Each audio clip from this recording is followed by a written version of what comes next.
Set में आप सभी का स्वागत है। जो पीटी के लिए होने वाले हैं, जो पब्लिकेशन है बहुत ही शानदार है। वो है यहाँ पे एक अग्रवाल एग्जाम कार्ड, जाना माना पब्लिकेशन है, अच्छी यहाँ पे इसकी कंटेंट क्वालिटी रहती है। तो चलिए इसी के हम आज यहाँ पे प्रश्न देख लेते हैं। तो देखिए इसमें 20 प्रैक्टिस सेट आपको मिलते हैं, तो इसी में से हम आपको 100 में 100 क्वेश्चन यहाँ पे आपका सॉल्व कराने वाले हैं। तो प्रैक्टिस सेट नंबर 1 यहाँ पर ये होने वाला है। तो चलिए शुरू कर लेते हैं। तो ये प्रैक्टिस सेट 1 हम यहाँ पे सॉल्व करने वाले हैं। तो वीडियो लाइक जरूर कर दीजिएगा, और जितना भी कंटेंट है ना ये बहुत ही ज़्यादा अपडेटेड है, एकदम बिल्कुल एक्यूरेट आपके एग्जाम में आने के चांसेस उसके बहुत ज़्यादा हैं। तो पहला क्वेश्चन देख लेते हैं। बिल्कुल सिलेबस के आधारित ये पूरा का पूरा पेपर डिजाइन किया गया है। तो चलिए पहले क्वेश्चन पर नजर। सबसे पहले हिस्ट्री के प्रश्नों को देखते हैं। तो पहले यहाँ पे बोला गया है कि 1658 में बहादुरपुर के युद्ध में शाहजहाँ के दूसरे बेटे शाह शुजा को शाहजहाँ के पोते डैश ने हराया था। ठीक है, 1658 में एक बहादुरपुर के में युद्ध होता है। शाहजहाँ के दूसरे बेटे जो शाह शुजा थे को शाहजहाँ के पोते हराते हैं। तो उनका नाम क्या है ये आपको बताना है। तो शाहजहाँ के जो पोते हुआ करते थे वो कौन थे, उन्होंने इनको हराया था। तो वही आपको यहाँ पर इसका राइट आंसर जल्दी से बताना है। देखिएगा आपका पीटी का एग्जाम जो है बहुत जल्द होने वाला है, तो उससे पहले आप जितनी अच्छी तैयारी कर सकते हैं उतना ज़्यादा कर लीजिए। तो इसका राइट आंसर हो जाएगा बेसिकली सुलेमान सिको। सुलेमान सिको ने हराया था। और शाहजहाँ के 4 बेटे हुआ करते थे, जो दारार, औरंगजेब, शाह शुजा और मुराद, ये नाम थे इनके, इनको भी याद रखेंगे। और जिसमें से शाह शुजा को दारा के पुत्र सुलेमान सिको ने पराजित किया था। क्वेश्चन नंबर दूसरा में देखिए। तो कहते हैं हिंदू पौराणिक कथाओं के अनुसार महाकाव्य रामायण में भगवान श्री राम अयोध्या के शासक थे, जो डैश की राजधानी थी। ठीक है, हिंदू पौराणिक कथाओं में आपने देखा होगा कि महाकाव्य जो है रामायण, उसमें भगवान श्री राम अयोध्या के शासक थे, जो कहाँ की राजधानी थी। तो 2 का जो राइट आंसर हो जाएगा वो हो जाएगी कौशल। कौशल की राजधानी जो थी वो कौन सी थी, ये थी आपकी याद रखेंगे। ठीक है, अब ये इंपॉर्टेंट आपके लिए ये चीज़ है कि देखिएगा 16 महाजनपद हुआ करते थे। कितने, 16 महाजनपद यहाँ पर हुआ करते थे। चलिए क्वेश्चन नंबर यहाँ पे 3 में देखें। तो कहते हैं चंद्रगुप्त के पुत्र का नाम बताइए। ठीक है, चंद्रगुप्त के पुत्र का नाम बताइए जिन्होंने 298 से 272 ईसा पूर्व के बीच शासन किया था और संपूर्ण भारत में साम्राज्य को बढ़ाया था। ठीक है, ये आपको बताना है। तो बेसिकली जो 3 का राइट आंसर हो जाएगा आपके लिए, वो यहाँ पे क्या हो जाएगा, 3 का वो हो जाएगा सी, यानी कि जो आपका बिंदुसार है ना वो इसके राइट आंसर हो जाएंगे। तो चंद्रगुप्त के पुत्र का नाम क्या था, वो था बिंदुसार। इतना लंबा चौड़ा क्वेश्चन देख के आप कंफ्यूज मत होइएगा, सिर्फ इतना ही तो पूछा गया है कि चंद्रगुप्त के पुत्र का नाम क्या था। चलिए क्वेश्चन नंबर अगला देखेंगे यहाँ पर। अब प्रश्न संख्या 4 की अगर बात कर लीजिए। तो कहते हैं मुगल सम्राट जहांगीर ने डैश में शालीमार बाग का निर्माण कराया था। अब मुगल सम्राट जो थे उन्होंने शालीमार जो बाग हुआ था उसका निर्माण कहाँ पे कराया था। तो 4 का राइट आंसर हो जाएगा डी, यानी कि जो जम्मू कश्मीर है, बेसिकली कश्मीर, वहाँ पर शालीमार बाग का निर्माण कराया गया। किसने कराया, मुगल सम्राट जहांगीर ने। इसको भी याद रखनी एक बात है। क्वेश्चन नंबर 5 में देखिए। तो कहते हैं वैदिक सभ्यता डैश नदी के तट पर विकसित हुई थी। ठीक, कौन सी वैदिक सभ्यता जो है ये डैश नदी के तट पर विकसित हुई। तो याद रखेंगे जो वैदिक सभ्यता है ना वो सरस्वती नदी के तट पर विकसित हुई थी, याद रखेंगे। अगर हड़प्पा सभ्यता की बात कर लेते हैं तो वो कौन सी हो जाएगी, सिंधु नदी हो जाएगी। और यहाँ पर वैदिक सभ्यता की बात करते हैं तो ये सरस्वती नदी हो जाएगी। सबसे पवित्र नदी भी इसी के नाम से हम जानते हैं। चलिए अब देखिएगा ये क्वेश्चन नंबर 6 में। अब देखिए राष्ट्रीय आंदोलन से 5 क्वेश्चन है। तो कहते हैं कि गदर आंदोलन के नेता कौन थे। ठीक, जो गदर आंदोलन है इसके नेता कौन हुआ करते थे। तो इसका जो राइट आंसर होगा दोस्तों, आज़ादी के लिए ब्रिटिश साम्राज्य के विरुद्ध यहाँ पे बहुत सारे आंदोलन हुए, तो इसमें जो लाला हरदयाल हैं वो इसके राइट आंसर हो जाएंगे। ठीक है, लाला हरदयाल इसके राइट आंसर हो जाएंगे। गदर आंदोलन 1913 में आंदोलन सैन फ्रांसिस्को अमेरिका में मतलब इसके गठन हुआ था। ठीक है, याद रखेंगे 1913, ये डेट भी आप याद रख लीजिएगा। अब देखिएगा अगर आप इस बुक को लेना चाहते हैं तो डिस्क्रिप्शन में आपको लिंक मिल जाएंगे सारे, वहाँ से अगर आप एक कोड अप्लाई करते हैं जो आपको डिस्क्रिप्शन में मिलेगा, तो वहाँ पर आपको 10% की छूट मिल जाएगी इस बुक पे। इस बुक को आप ले सकते, और इसमें जो है ना आपको 20 प्रैक्टिस सेट मिलते हैं, और 20 प्रैक्टिस सेट अगर आप लगा लेते हैं तो ये इनफ होगा आपके लिए। ठीक है, बिल्कुल पूरा सिलेबस के अकॉर्डिंग ये पूरी बुक को डिजाइन किया गया है। तो आप इसको ऑनलाइन भी मंगा सकते हैं, डिस्क्रिप्शन में लिंक सारे आपको मिल जाएगा, वरना नज़दीकी बुक स्टॉल से भी आप ये ले सकते हैं।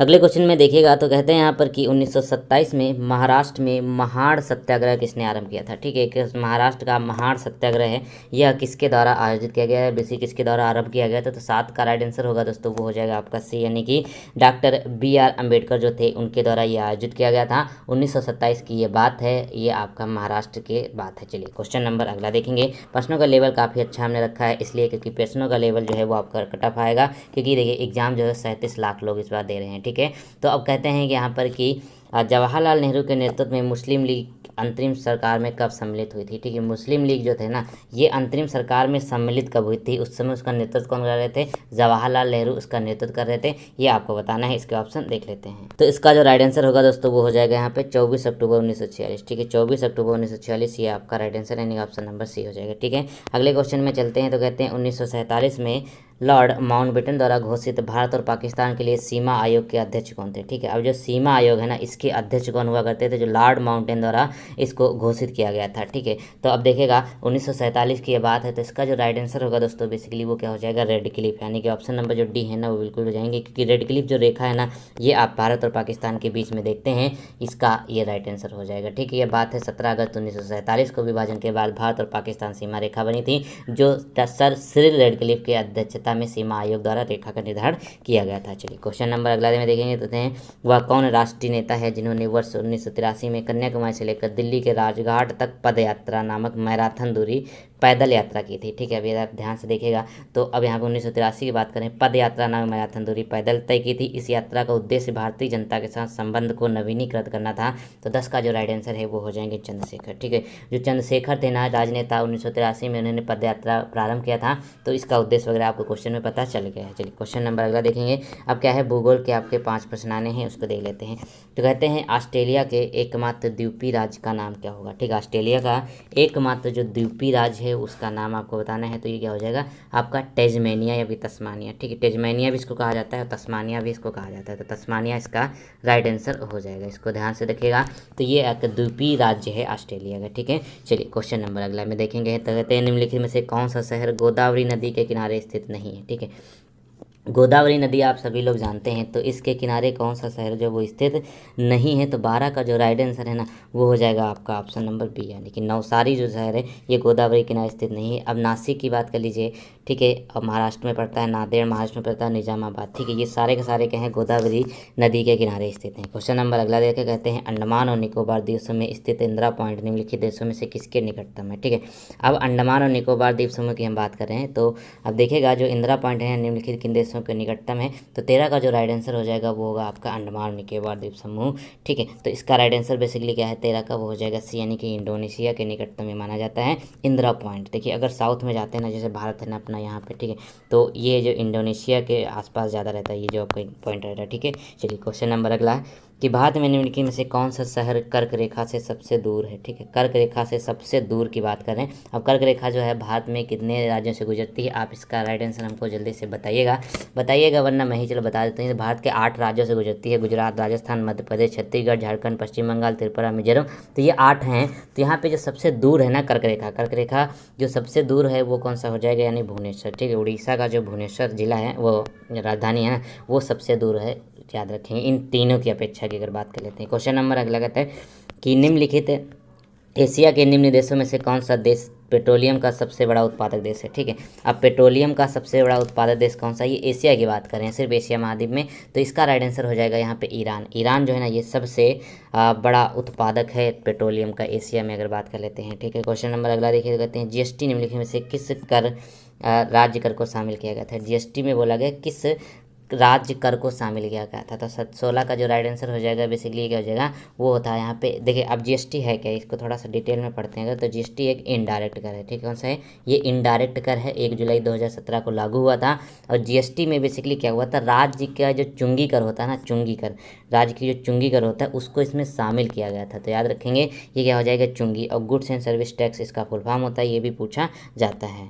तो यहाँ पे आपको पता चल गया ए इसका राइट आंसर हो जाएगा। ठीक है, चलिए क्वेश्चन नंबर 17 में देखिएगा। तो कहते हैं केंद्रीय जीएसटी कानून को भारत के राष्ट्रपति ने कब सहमति दी थी? अब जीएसटी का जो कानून है ना इसको भारत के राष्ट्रपति ने सहमति कब दी थी ये पूछा गया। तो 17 में देखिए तो ये क्या हो जाएगा आपका ऑप्शन नंबर डी, यानी कि 12 अप्रैल 2017 को ये राष्ट्रपति के द्वारा मंजूरी दी गई थी और 1 जुलाई 2017 को ये लागू हो गया था। ठीक है, चलिए क्वेश्चन नंबर अगला देखिए। तो कहते हैं पूर्ण रूप से जीएसटी की सिफारिश किसके द्वारा करी गई थी? अब जीएसटी की सिफारिश या फिर जो कहते हैं ना किस समिति के द्वारा जीएसटी का यहाँ पे लागू हुआ था अपने भारत में, तो वो कौन सा हो जाएगा? 18 का राइट आंसर वो जल्दी से आप बताएंगे तो वो हो जाएगा आपका जीएसटी सिफारिश हो जाएगा आपका सी, यानी कि आपकी जीएसटी जो परिषद है ना इसी ने यहाँ पर सिफारिश करी थी। चलिए क्वेश्चन नंबर अगला देखेंगे। तो कहते हैं यहाँ पे भारतीय रिजर्व बैंक की स्थापना किस वर्ष हुई थी? अब जो आरबीआई है ना, आरबीआई मौद्रिक नीति कौन जारी करता है? आरबीआई जारी करता है। अब आरबीआई की स्थापना कब हुई थी? सभी को पता होना चाहिए कि जो 1935 इसका राइट आंसर हो जाएगा। यानी कि प्रथम गवर्नर कौन हुआ करते थे? Sir आसवान Smith. कौन थे प्रथम गवर्नर? Sir आसवान Smith. चलिए क्वेश्चन नंबर अगला देखिए, कहते हैं नेशनल स्टॉक एक्सचेंज का मुख्यालय कहाँ पर स्थित है? क्वेश्चन नंबर 20 है कि नेशनल स्टॉक एक्सचेंज का जो मुख्यालय है वो कहाँ पर स्थित है? तो 20 का जो राइट आंसर हो जाएगा दोस्तों वो हो जाएगा मुंबई। ठीक है, अब देखिएगा जितना भी यहाँ पे स्टॉक एक्सचेंज का बेसिकली यहाँ पे कहते हैं जो आपका बीएससी है ना, ठीक है, वो कहाँ इसका मुख्यालय कहाँ पर है? और एक यहाँ क्वेश्चन बनता है कि दलाल स्ट्रीट कहाँ पे? दलाल स्ट्रीट भी मुंबई में है। और जितने भी स्टॉक एक्सचेंज होते हैं बुलवेयर वाले सब के सब यहाँ पे मुंबई में स्थित। तो आपका राइट आंसर क्या हो जाएगा? सी हुआ। क्वेश्चन नंबर यहाँ पे 21 में देखिए, तो कहा गया कि भारत सरकार का कौन सा मंत्रालय भारत की विदेशी व्यापार नीति से संबंधित है? ठीक है, भारत का कौन सा मंत्रालय है जो भारत की विदेशी व्यापार नीति से संबंधित रहता है? तो 21 का राइट आंसर हो जाएगा आपका सी। ठीक है, जो वाणिज्य एवं उद्योग मंत्रालय। वाणिज्य का मतलब क्या होता है? बेसिकली यहाँ पे जो बिजनेस है, ठीक है, वो होता है। तो अब यहाँ पे देखिएगा जो विदेशी व्यापार नीति से संबंधित होगा वो कौन सा हो जाएगा? वो वाणिज्य एवं उद्योग मंत्रालय होगा। ठीक है, क्वेश्चन नंबर अगला देखिए, तो कहते हैं भारत का संविधान भारत के महान्यायवादी की नियुक्ति का अधिकार डैश को देता है? ठीक है, भारत का संविधान भारत के जो महान्यायवादी हैं ना, ये किस आर्टिकल में? आर्टिकल 76 में आपको इसको देखने को ये मिल जाता है। ठीक है, अब 22 का जो राइट आंसर है वो क्या हो जाएगा? वो हो जाएगा आपका यहाँ पर बी, यानी कि जो राष्ट्रपति है ना वो इसका राइट आंसर हो जाएगा। ठीक है, राष्ट्रपति को देता है नियुक्ति का अधिकार, राष्ट्रपति को देता है, राष्ट्रपति जो नियुक्त करते हैं महान्यायवादी को। क्वेश्चन नंबर अगला है कि भारत का मूल रूप संविधान डैश द्वारा हाथ से लिखा गया। अब देखिए भारत जो है दुनिया का सबसे बड़ा लिखित संविधान रखता है, अब इसको हाथ से लिखा गया था। ठीक है, संविधान जो है पहले क्योंकि प्रिंटिंग प्रेस वगैरह थी लेकिन इतना बढ़िया नहीं थी तो उसको हाथ से लिखा गया था। उनकी राइटिंग भी काफ़ी सुंदर निकल कर सामने आती है। अगर आप गूगल पर डालेंगे रियल पेज ऑफ भारतीय संविधान तो आपको देखने को मिल जाएगा। तो भारतीय मूल रूप संविधान जो है वो किसके द्वारा लिखा गया? वो हो जाएंगे प्रेम बिहारी नारायण राजादा। ऑप्शन नंबर 6 का राइट आंसर हो जाएगा प्रेम बिहारी नारायण राजादा का लिखा गया। अब यहाँ पे देखिएगा संविधान सभा का जो पहला गठन हुआ था वो हुआ था 9 दिसंबर 1946 को। संविधान निर्माण में 2 वर्ष 11 माह 18 दिन लगा। संविधान 26 जनवरी 1950 को लागू हुआ था, ये आप याद रखेंगे। ठीक है, अब यहाँ पे ये चीज़ इंपॉर्टेंट है आपके लिए। ठीक है, चलिए क्वेश्चन नंबर अगला देखिएगा। अगले में कहते हैं कि भारतीय संविधान का अनुच्छेद 20 जो है किससे संबंधित है? ठीक है, अब जो आर्टिकल 20 है ना, अनुच्छेद 20 है वो किससे संबंधित है तो ये आपको बताना है। तो 24 का जो राइट आंसर है वो हो जाएगा यहाँ पर बेसिकली अपराधों के दोष सिद्धि के संबंध में संरक्षण प्राप्त करना। ठीक है, ये हो जाएगा आपका दोष सिद्धि के संबंध में संरक्षण प्राप्त करना, यानी कि आपको बिना किसी वारंट के बिना किसी दोष के आपको पुलिस गिरफ्तार नहीं कर सकती है। आपको अधिकार है वारंट मतलब वो जानने का। ठीक है, आपको अधिकार है जानने का कि किस जुर्म में हमको गिरफ्तार किया जा रहा है। ठीक है, क्वेश्चन नंबर अगला देखिएगा। अगले क्वेश्चन की बात कर लीजिए तो कहते हैं यहाँ पर कि भारतीय संविधान के अनुच्छेद 21A के तहत राज्य को डैश से 14 वर्ष की आयु सभी बच्चों को मुफ्त और अनिवार्य शिक्षा प्रदान करनी है। ठीक है, अब यहाँ पे देखिएगा तो अब कहते हैं ना कि राज्य को कितने वर्ष से कितने वर्ष के बच्चों को मुफ्त शिक्षा दी जाती है, क्योंकि यहाँ पे शिक्षा का अधिकार जो है मौलिक अधिकार है वो अनुच्छेद 21A में है आपका, तो याद रखेंगे 25 का राइट आंसर होगा यहाँ पे 6 वर्ष, यानी कि 6 से 14 वर्ष के बच्चे को यहाँ पे शिक्षा मुफ्त कराना, मुफ्त और अनिवार्य शिक्षा प्रदान करना जरूरी है, वरना क्या होता है माँ बाप भी इसके खिलाफ नहीं जा सकते, वो भी दोषी करार दिए जा सकते हैं। क्वेश्चन नंबर अगला है, कहते हैं साइंस के 5 प्रश्न आएंगे। तो महाधमनी डैश के शीर्ष पर शुरू होती है। ठीक है, जो महाधमनी है ना वो डैश के शीर्ष पे खत्म होती है, तो वो शुरू होती है तो होती है यहाँ पे लेफ्ट आर्ट्रियम, बेसिकली जो बायां आलिंद होता है। ठीक है, बायां आलिंद इसका राइट आंसर हो जाएगा। ठीक है, याद रखेंगे। क्वेश्चन नंबर अगला देखिए तो कहते हैं गैल्वेनाइजेशन का मतलब इस्पात को डैश की पतली परत के साथ आवरण करना होता है। अब गैल्वेनाइजेशन मतलब क्या होता है कि जैसे लोहा है, लोहे पे यहाँ पे एक छोटी सी परत चढ़ा दी जाती है जिसके कारण उसमें जंग ना लगे। जैसे इंपॉर्टेंट कोई अगर उसका पार्ट है किसी मशीनरी का तो उस पर गैल्वेनाइजेशन किया जाता है। वो किया जाता है किस चीज़ का? वो होता है यहाँ पर आपका ऑप्शन नंबर बी, यानी कि 27 का बी जो होता है ना, उसकी एक चढ़ा दी जाती है ताकि उसका क्षरण रुक जाए, उसके जो जंग लग जाती है वो रुक जाए। तो इस प्रक्रिया का जो आविष्कार किया था वो किसके द्वारा किया गया? वो आविष्कार किया गया था 1837 में पेरिस के मोशिवर स्टेनिल सोरेल के द्वारा। ठीक है, मोशिवर स्टेनिल सोरेल के द्वारा। क्वेश्चन नंबर अगला देखिए केमिस्ट्री का है, तो कहते हैं यहाँ पर कार्बन 60 एक अणु है जिसमें डैश के रूप में व्यवस्थित 60 कार्बन परमाणु होते हैं। ठीक है, अब देखिएगा थोड़ा सा आपको टफ पड़ सकता है, तो ये हो जाएगा आपका डी, यानी कि इसमें 12 पंचभुज और 20 षटभुज जो हैं के रूप में व्यवस्थित 60 कार्बन परमाणु होते हैं। क्वेश्चन नंबर अगर देखिए यहाँ पे 29 कहता है कि सर्वोत्तम गुणवत्ता वाला कोयला जिसमें 80% से 95% कार्बन होता है वह है क्या। ठीक है, अब देखिए कोयला क्या होगा। अब लोहा सबसे अच्छा वो होगा जिसमें कार्बन की मात्रा सबसे कम होगी, और जो कोयला होगा वो सबसे अधिक अच्छा होगा, तब उसमें कार्बन की मात्रा सबसे ज़्यादा होगी। जैसे कहते हैं ना 80-90% मात्रा है तो सबसे अच्छा है लोहा, तो वो कौन सा हो जाएगा, वो हो जाएगा एंथ्रासाइट। ठीक है, क्या होगा एंथ्रासाइट इसका राइट आंसर। सबसे उच्च क्वालिटी का ये लोहा वो कोयला जो है ये माना जाता है। और सबसे निम्न कौन सा होता है, ये पीट होता है, ये आपको ऑप्शन में दिखता है। क्वेश्चन नंबर 30 कहता है डैश को छोड़कर निम्नलिखित सभी संघनन बहुलक हैं। ठीक है, संघनन बहुलक का मतलब जो कंडेंसेशन हो जाता है जिनका। 30 में देखिएगा तो 30 का जो राइट आंसर हो जाएगा वो क्या हो जाएगा, वो होगा आपका ए। ठीक है, पॉलिस्टर को अगर यहाँ पे छोड़ दिया जाए, ठीक पॉलिस्टर को छोड़ दिया जाए तो आप देखिएगा जो आपका पॉलीप्रोपिलीन, पॉलीएमाइड, पॉलीकार्बोनेट ना, ये सब क्या हैं, ये आपके संघनन बहुलक होते हैं। क्वेश्चन नंबर अगला है, यहाँ पे कहते हैं कि डोलू कुनीथा। अब 10 नंबर के आपका जनरल अवेयरनेस आना है। ठीक है, जनरल अवेयरनेस आना है। ठीक है, और 10 नंबर के आपकी करंट आनी है तो उनको भी देख लेते हैं। अब डोलू कुनीथा भारत के किस राज्य का लोक नृत्य है। ठीक है, याद रखेंगे डोलू कुनीथा, तो बेसिकली 31 का राइट आंसर हो जाएगा आपका कर्नाटक। ठीक है, क्या होगा, कर्नाटक होगा। देखिए यहाँ पे 100 में 100 आपको कराने वाले हैं, अग्रवाल पब्लिकेशन का है, इसको आप मंगा सकते हैं, डिस्क्रिप्शन में लिंक है, बता दे रहे हैं। काफ़ी अच्छा है, कंटेंट काफ़ी अच्छा, आप लोग इस प्रैक्टिस सेट से समझ भी जाएंगे। ठीक है, अब 100 में आप कितना अटेम्प्ट करेंगे वो हमको ज़रूर बताइएगा। ठीक है, चलिए क्वेश्चन नंबर अगला कहता है कि निम्नलिखित में से कौन सी कल्पना चावला की जीवनी है और जॉन पियर हैरिसन द्वारा लिखी गई है। ठीक है, कल्पना चावला की जीवनी इसमें से कौन सी है और जिसके राइटर कौन है, जॉन पियर हैरिसन है। तो 32 का जो राइट आंसर है वो बेसिकली यहाँ पे जाएगा ए। ठीक है, तो उनका है एज ऑफ टाइम। ठीक, एज ऑफ टाइम जो है वो किसकी जीवनी है, वो है कल्पना चावला की, जैन पिरे के द्वारा इसको लिखा गया है। याद रखेंगे कल्पना चावला का जो दुर्घटना में निधन हो गया था स्पेस वाले में, वो उसका नाम क्या था, कोलंबिया अंतरिक्ष शटल। ठीक है, याद रखेंगे। चलिए बहुत ही अच्छी ये थी। क्वेश्चन नंबर अगला है, यहाँ पे कहते हैं भारतीय कृषि अनुसंधान संस्थान पूसा का मुख्यालय कहाँ पर स्थित है। ठीक है, अब जो पूसा है इसका मुख्यालय कहाँ पर है, तो 33 का राइट आंसर हो जाएगा दिल्ली में। पूसा जो है ये आपका दिल्ली में है। ठीक है, आईसीआर भी आपका दिल्ली में है। ठीक, जितने भी रिलेटेड हैं कृषि से मैक्सिमम आपका दिल्ली में देखने को मिलते हैं। क्वेश्चन नंबर 34 कहता है निम्नलिखित में से कौन सी पुस्तक जो है रोहिंटन मिस्त्री द्वारा लिखी गई है। ठीक है, कौन सी पुस्तक है रोहिंटन मिस्त्री द्वारा लिखी गई, वो हो जाएगी आपका ऑप्शन नंबर डी। ठीक, क्या होगा, जो यहाँ पे है आप देख सकते हैं कि जो फाइन बैलेंस है ना, ये आपका राइट आंसर हो जाएगा। फाइन बैलेंस यानी कि डी जो है वो रोहिंटन मिस्त्री के द्वारा लिखी गई। अगले प्रश्न पे नजर डालिए तो कहते हैं यहाँ पे कौन सी पुस्तक जो है रोहिंटन मिस्त्री द्वारा लिखी गई है। ठीक, रोहिंटन मिस्त्री द्वारा पुस्तक जो लिखी गई उसका नाम क्या है, वो हो जाएगा यहाँ पे आ फाइन बैलेंस। क्या होगा, आ फाइन बैलेंस, इसका राइट आंसर हो जाएगा। चलिए क्वेश्चन नंबर अगला देखेंगे। अगले प्रश्न में देखिए तो कहते हैं निम्नलिखित में से किस तारीख को विश्व मस्तिष्क ट्यूमर दिवस के रूप में मनाते हैं। ठीक है, विश्व मस्तिष्क ट्यूमर दिवस कब मनाया जाता है, तो याद रखेंगे 8 जून को मनाया जाता है। ठीक है, पूरे वर्ल्ड में सेलिब्रेट किया जाता है 8 जून को विश्व मस्तिष्क ट्यूमर दिवस। क्वेश्चन नंबर अगला है कि किस भारतीय ने अर्थशास्त्र में नोबल मेमोरियल पुरस्कार जीता है। ठीक है, कौन से भारतीय हैं जो अर्थशास्त्र में जिन्होंने नोबल मेमोरियल पुरस्कार जीता है, तो 36 का राइट आंसर क्या हो जाएगा, ये हो जाएंगे आपके option number B, Amartya Sen ने इस पुरस्कार को जीता है। नोबल पुरस्कार ये अर्थशास्त्री हुआ करते हैं। 1998 में इनको नोबल पुरस्कार से नवाजा गया था। 1999 में इनको भारत रत्न भी दिया गया। ठीक है, याद रखेंगे। और नोबल पुरस्कार कल्याणकारी अर्थशास्त्र के क्षेत्र में इनको दिया गया, ये याद रखेंगे। चलिए क्वेश्चन नंबर अगला देख लेते हैं। अगले में कहते हैं कि भारतीय मुक्केबाज MC मैरी कॉम द्वारा लिखित आत्मकथा का जो शीर्षक है वह कौन सा है। ठीक है, भारतीय मुक्केबाज जो है ना उसके द्वारा जो शीर्षक लिखा गया है वो कौन सा हो जाएगा, तो 37 का राइट आंसर होगा आपने कि आपका बी। ठीक, क्या होगा, अनब्रेकेबल। क्या हो जाएगा, ऑप्शन नंबर बी हो जाएगी। ये अनब्रेकेबल किसकी है आत्मकथा, तो वो हो जाएगी यहाँ पे MC मैरी कॉम। ये कैसे वर्ल्ड चैंपियन है, 5 बार की, याद रखेंगे। चलिए क्वेश्चन नंबर अगला देखते हैं। अगले में कहते हैं वेनेजुएला की राजधानी, अब राजधानी भी आपके सिलेबस में है तो ठीक है।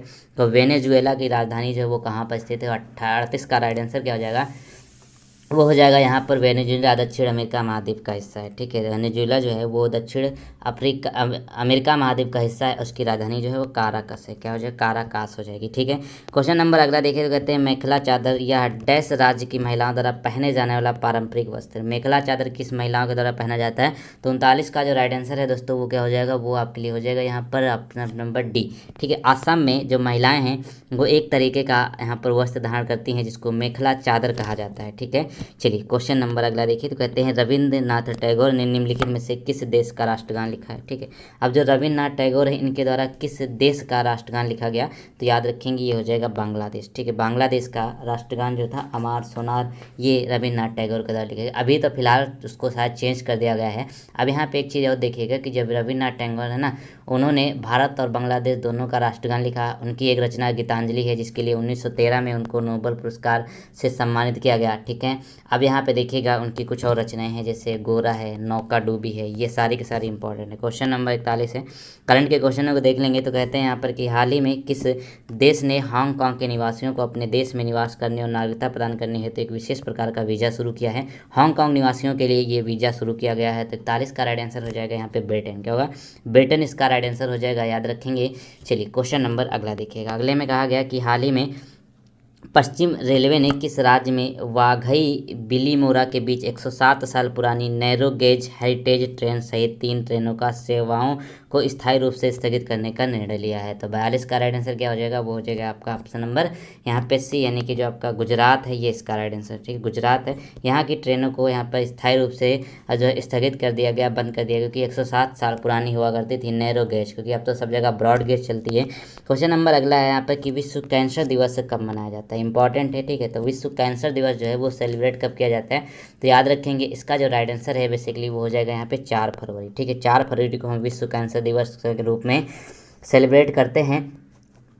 अब देखिएगा यहाँ पर जिस बार का उद्देश्य है ना, इस दिवस का मुख्य उद्देश्य विश्व में प्रत्येक वर्ष लोगों का कैंसर के कारण होने वाली मृत्यु से बचाना रखा गया है। ठीक है, उद्देश्य ये। क्वेश्चन नंबर अगला है कि भारत और किस देश के बीच संयुक्त सैन्य अभ्यास युद्ध अभ्यास का 16वां संस्करण यहाँ पर राजस्थान में 8 फरवरी से शुरू हुआ था। ठीक है, अब देखिएगा ये 16वां संस्करण की बात करें जो युद्धाभ्यास है, तो वो किसके बीच होता है? ये भारत और अमेरिका के बीच होता है। ठीक है, किसके तरफ?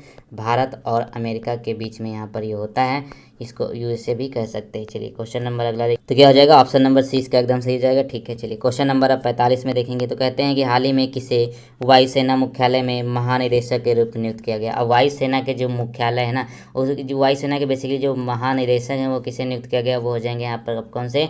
वो हो जाएंगे एयर मार्शल यहाँ के जे एस बेदी। ठीक है, वायु सेना मुख्यालय की महानिदेशक के रूप में इनको नियुक्त किया गया है। ये करंट 1 फरवरी का है, शायद उसके बाद चेंज हो गए होंगे, तो शायद मुझे इसके बारे में जानकारी नहीं है। तो चलिए क्वेश्चन नंबर देखिएगा 46। तो कहते हैं कि ब्रांड मूल्यांकन के बारे में बताने वाली कंपनी डफ एंड फेल्स की ओर से जारी ताज़ा रैंकिंग में किसको भारत में सबसे बड़े सेलिब्रिटी की लिस्ट में प्रथम स्थान पर रखा गया? भारत के जो सबसे बड़े सेलिब्रिटी हैं वो कौन से? सभी को पता है, ये हो जाएंगे विराट कोहली। विराट कोहली इसका राइट आंसर है। इनके पास यहाँ पर अगर बात कर लेते हैं तो 23.77 करोड़ रुपए की जो डॉलर, अमेरिकी डॉलर की इसके पास ब्रांड वैल्यू है। ठीक है, चौथे साल सबसे मूल्यवान सेलिब्रिटी बने हैं।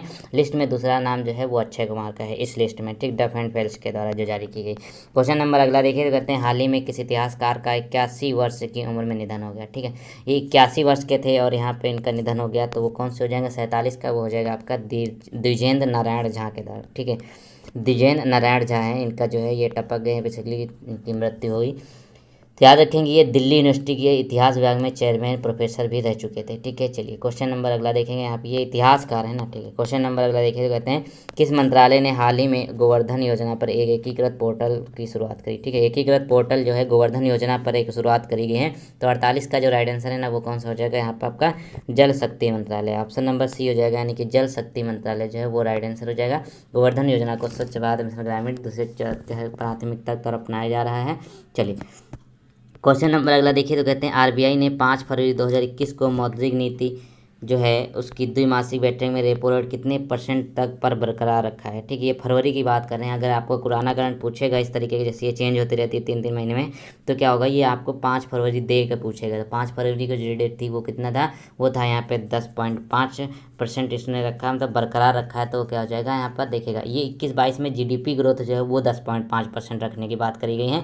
तो बेसिकली इसका जो राइट आंसर है वो 4%। ठीक है, 4 है, तो अभी तो ये बढ़ चुकी है। क्वेश्चन नंबर 50 में देखिएगा तो ये लास्ट क्वेश्चन है आपके करंट अफेयर का। तो कहते हैं अमेरिका ने रूस के साथ परमाणु हथियार नियंत्रण संधि न्यू स्टार्ट कितने साल के लिए बढ़ा दिया है? ठीक है, एक परमाणु नियंत्रण संधि है ना अमेरिका की, तो वो कितने साल के लिए बढ़ा दी गई? तो 50 का जो राइट आंसर है वो हो जाएगा यहाँ पर आपके लिए सी। ठीक है, 5 साल के लिए इसको बढ़ा दिया गया है। ये किसके किसके बीच है? अमेरिका और रूस के बीच में। चलिए अगले क्वेश्चन देखेंगे। तो गाइस यहाँ पे पहले प्रश्न पे नजर डालिए। तो कहते हैं मंगलवार को बेचे गए कुल पेनों में से खराब पेन और बेचे गए कुल पेनों की संख्या में अनुपात 7:15 यहाँ पे दिया हुआ। तो विक्रेता द्वारा मंगलवार को बेचे गए अच्छे पेनों की कुल संख्या आपको ज्ञात करनी है। तो देखिएगा यहाँ पर अगर मंगलवार की बात कर लेंगे तो इसमें जो टोटल है ना ये 75 है, ठीक है, 70 से ऊपर है ना, तो ये टोटल 75 इसकी वैल्यू है यहाँ पर, यानी 75 पेन इसमें बेचे गए। अब यहाँ पे जो पूछ रहा है ना कि अच्छे और बुरे पेन, ठीक है, तो यहाँ पे अनुपात आपको दिया हुआ है। तो देखिएगा अगर हम 15 - 7 कर लेंगे, ठीक है, 15 माइनस अगर हम 7 कर लेंगे और यहाँ पे अपान में 15 रख देंगे, क्योंकि यहाँ पे 15 आपको अनुपात दे रखा है, ठीक है। अब यहाँ पे इसको देखिएगा, बोला गया है कि मंगलवार को बेचे गए अच्छे पेनों की संख्या, ठीक है। अब खराब पेन यहाँ पे कितने हैं, खराब पेन 7 हैं, तो 15 टोटल है, 15 में से 7 निकाल देंगे तो हमको अच्छे पेन मिल जाएंगे, और टोटल संख्या कितनी है हमारी 75 है, ठीक है। अभी हो गया, अब 15 से हम इसको काट देंगे तो क्या हो जाएगा, आपका राइट आंसर आ जाएगा, ठीक है। 15 × 5 = 75 हो जाएगा, इधर 8 आ जाएगा, तो 8 × 5 हो जाएगा कितना, 8 × 5 40 इसका राइट आंसर हो जाएगा, ठीक है। तो आपका 40 इसका राइट आंसर हो जाएगा। आई होप इस क्वेश्चन को समझ गए होंगे। अब चलिए क्वेश्चन नंबर यहाँ पे 52 पे नजर डालिए, ठीक है। क्वेश्चन नंबर अगर 52 की बात कर लीजिए तो कहते हैं कि ग्राफ आपको साइड में दिख रहा होगा। तो शनिवार को बेचे गए पेनों की कुल संख्या बुधवार को बेचे गए पेनों की कुल संख्या से 40% अधिक है, ठीक है। कुल संख्या से बोल रहा है कि 40% अधिक है। शुक्रवार और शनिवार को एक साथ बेचे गए पेनों की संख्या कितनी हो जाएगी, ठीक है। तो ये चीज़ पूछेगा। तो शनिवार को बेचे गए पेनों की संख्या कितनी है, शनिवार को अगर आप देखेंगे ग्राफ में, ठीक है, तो वहाँ पर आपको देखने को मिलेगा नहीं, क्योंकि यहाँ पे बोला गया है कि कुल संख्या जो बुधवार को बेचे गए पेनों की संख्या का 40% है। अब बुधवार देख लेंगे कितना है, ठीक है। अब उसका 40% बोला है तो 140% हम इसका निकाल सकते हैं, मान निकाल सकते हैं, ठीक है। टोटल यहाँ पे 100 हो जाएगा अपॉन में, और गुणे में यहाँ पे 30 कर देंगे तो कितना आ जाएगा, ये आ गया हमारा 42, ठीक है। ये हमारा 42 आ गया। ये अब 42 आ गया शुक्रवार का, ठीक है। अब कहते हैं कि शनिवार को बेचे गए पेनों की संख्या कितनी हो जाएगी, तो 42 प्लस यहाँ पे हम कितना कर देंगे, ये हम कर देंगे 50, ठीक है। 42 + 50 कर देंगे तो आपका राइट आंसर क्या हो जाएगा, 42 + 50 करने पे वो आपका राइट आंसर कितना आ जाएगा, 92 आ जाएगा। ऑप्शन नंबर यहाँ पे इसका एकदम सही हो जाएगा। चलिए क्वेश्चन नंबर अगला देखिएगा। तो अगले में कहते हैं कि सोमवार और मंगलवार को एक साथ बेचे गए पेनों की कुल संख्या और गुरुवार और शुक्रवार को एक साथ बेचे गए पेनों की कुल संख्या का अंतर कितना है। तो ये तो बहुत ही आसान है, बोला गया, ठीक है। सोमवार और मंगल को 100। अब सोमवार और मंगलवार को यहाँ पे देख लेंगे तो सोमवार को कितना आपकी जनसंख्या थी, मतलब कितने पेन बेचे गए, जो आपका सोमवार उसको 25 बेचे गए, ठीक है। अब उसके बाद यहाँ पे मंगलवार को हमने पहले देख रखा है 75 बेचे गए, तो ये टोटल हो गया इधर। अब फिर कहता है गुरुवार और शुक्रवार, और गुरुवार का कितना है आप देख सकते हैं, अंतर का मतलब माइनस होता है, ठीक है। तो गुरुवार की संख्या कितनी है आपकी, यहाँ पे हो जाएगी 45 प्लस यहाँ पे 50 हो जाएगी शुक्रवार की, ठीक है।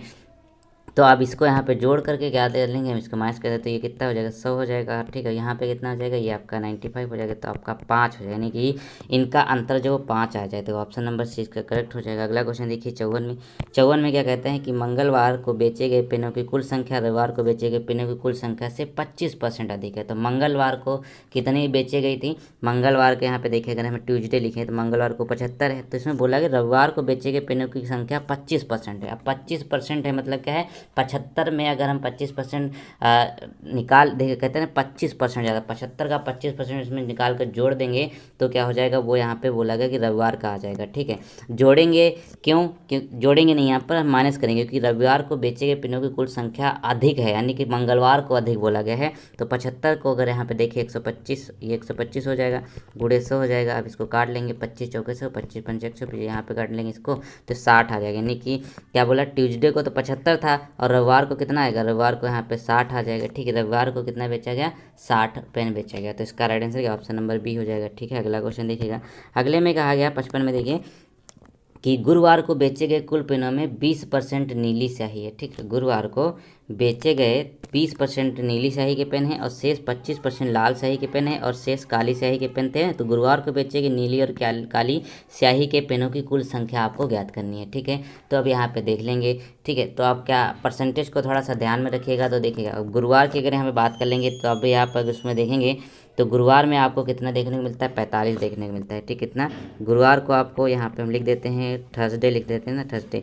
तो गुरुवार को 45 पर देखने को मिलता है, तो उसमें बोलता है कि 20% नैली के, तो इसका अगर हम 20% देखेंगे तो कितना हो जाएगा 45 का, ये 20% हम इसका निकालेंगे, क्योंकि 20% जो नीली स्याही के थे तो वो 9 आ जाएगा यहाँ पर, ठीक है। अब इसी तरीके से हम यहाँ पे गुरुवार को बेचेंगे लाल स्याही के, अब लाल स्याही निकालेंगे तो कैसे, ये 25% बोला शेष है ना, तो 45 में से अगर हम यहाँ पे 9 निकाल देंगे और उसके बाद बाद यहाँ पर हम उसका 25% निकाल 45 में से 9 निकालेंगे 36 हो जाएगा। और 36 का हम फिर से क्या करेंगे 25% निकाल देंगे। तो ये देखिए 25 चौके 4 4 9 या 36 फिर 9 आ जाएगा, यानी कि इसका भी 9 आ जाएगा। अब फिर बोला गया काली स्याही के पेन थे, ठीक है, बाकी जो बोलते हैं काली स्याही के पेन थे, ठीक है। अब यहाँ पे देखिएगा, तो अब यहाँ पे क्या हो जाएगा 45 माइनस 9 फिर से कर लेंगे, क्योंकि यहाँ पे उसी का निकालना है। तो ये 75 अब यहाँ पे निकाल देंगे, क्यों, क्योंकि 75 क्यों निकालेंगे, क्योंकि बाकी बचा, उसने बोला है ना कि बाकी बचा है, तो ये 75 निकाल देंगे। तो ये यहाँ पे क्या हो जाएगा आपका टोटल 27 आ जाएगा, ठीक है, ये 27 आ जाएगा। तो कितना आएगा 9 9 27, ठीक है। तो अब सभी को जोड़ देंगे तो 9 हो जाएगा, यहाँ पर 27 हो जाएगा। तो इन दोनों तो यहाँ पूछा क्या है पहले ये देखिए, तो पूछा है नीली और काली को, तो नीली और काली का सिर्फ जोड़ेंगे। तो नीली का कितना है 9 है, काली का 27 है, तो 36 इसका राइट आंसर हो जाएगा, ठीक है। आई होप ये क्वेश्चन आप समझ गए होंगे। तो देखिएगा ऑप्शन नंबर ए इसका एकदम सही हो जाएगा। अब अगले क्वेश्चन की तरफ बढ़ते हैं। अब प्रश्न संख्या 56 से 60 की बात कर लीजिए, ठीक है। 56 से 60 देख लें तो इसमें आपको एक पाई चार्ट दिया हो, तो टोटल मजदूर यहाँ पे इसको आप ध्यान रखना जरूरी है। तो ये टोटल मजदूर 900 हैं, और यहाँ पे ए का परसेंटेज इतना है, सी का इतना है, बी का यहाँ पे इतना परसेंटेज है, ठीक है। और फिर यहाँ पे अधिकारी और मजदूर का अनुपात भी आपको यहाँ पर अलग दे रखा है ए बी में, ठीक है। तो चलिए इसका पहला क्वेश्चन यहाँ पे देख लेते हैं। तो पहले क्वेश्चन में जो बोला गया कि कंपनी ए में मजदूरों की कुल संख्या और बी सी में एक साथ मजदूरों की कुल संख्या में अंतर ज्ञात करना है आपको, ठीक है।